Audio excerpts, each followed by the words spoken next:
Disclaimer: the following video contains a lot of harsh opinions about the upcoming Gotham Knights TV show.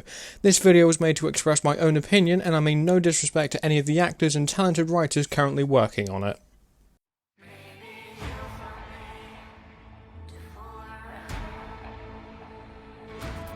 So the upcoming Gotham Knights has caused a fair bit of controversy for a few reasons, mainly because of the CW, but there looks to be some intriguing qualities to the new show, including Misha Collins as Harvey Dent, which I'm sure my friend Taylor will be very happy about. I want to discuss why I personally won't be watching Gotham Knights and the reasons why.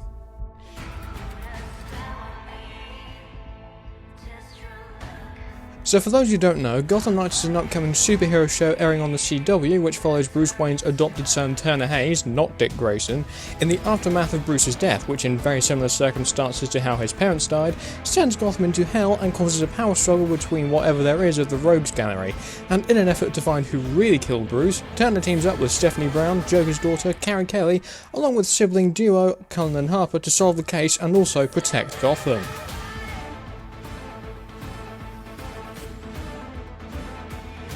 So my main problem with Gotham Knights is the look of the show, and while I'm sure there's some behind the scenes reasoning for this, the look is just wrong and kind of feels like it's trying to upstage the fantastic work of some of the Arrowverse shows, but it almost feels like a parody. Now, the look of the show is all wrong. It feels like the CW wanted to try and cling on to DC after the Arrowverse basically died off and said, hey guys, Batman's popular, but we can't use him, so meet these other characters instead. And have you seen what Batman looks like in the show? Dear Lord. I seriously think this show is going to get cancelled after one season, and I mean no disrespect to any of the actors involved with the project, especially Misha Collins, because I think my friend Taylor is likely going to yell at me if I say anything bad about him. But whenever a movie or TV show is underperforming, it's likely down to the writing or the creative team involved.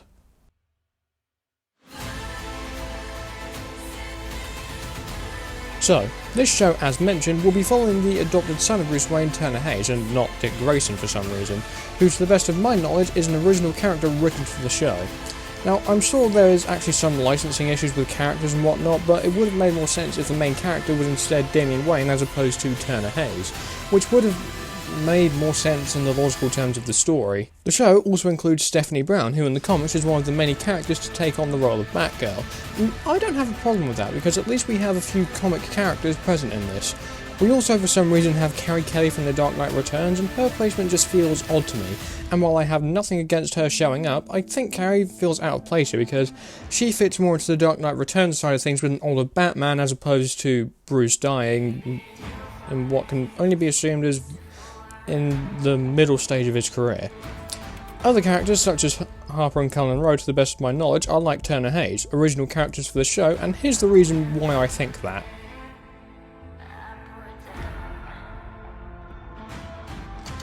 The CW, since 2012, has been working with DC to create superhero TV shows including Arrow and The Flash, which after their third season started to go on somewhat of a decline.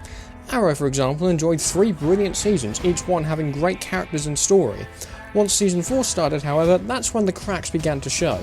The Flash, I would also argue, is in a similar boat as well, because seasons 1 and 2 are brilliant and my personal favourites of that show's run. But season 3 is where the cracks begin to show, and things deteriorate long enough for things to get to the point of that show looking like a fucking Power Rangers parody.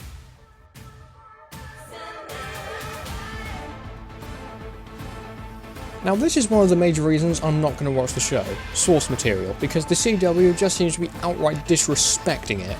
The Gotham Knights game, which is somewhat controversial, actually pulled from the New 52 comics for inspiration, and from the looks of the show, have they pulled from the comics? Have they? Whenever a comic book adaptation, whether it be a film or show, is released, people will always look for where the major comic inspirations come from. Comic books are important in this genre, and it's the main reason why I'm excited for James Gunn's new DCU slate, because he genuinely has respect for the writers of these fantastic stories. He even name drops famous comic writers like Grant Morrison and Tom King, whose runs on Batman and Supergirl respectively are being cited as inspiration for Brave and the Bold and Supergirl Woman of Tomorrow. And Gotham Knights thus far, from what I've been able to find, is not using any comic material and is literally making things up as they go along.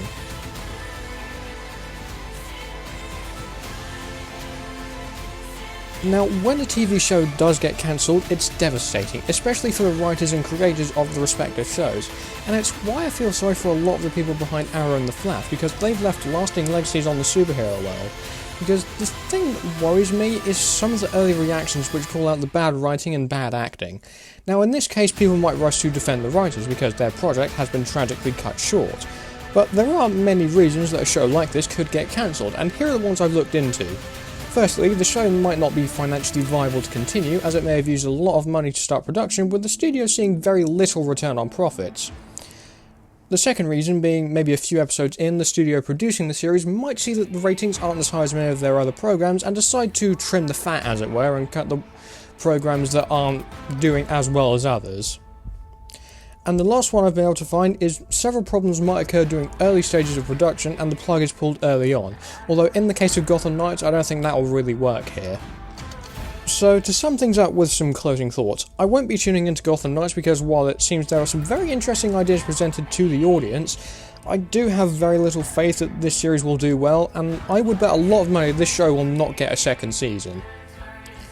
And that very much concludes this rant, I guess, on the Gotham Knights TV show. If you didn't like this, then I apologise, then you can go watch a different video that isn't as suffocatingly negative, let's say.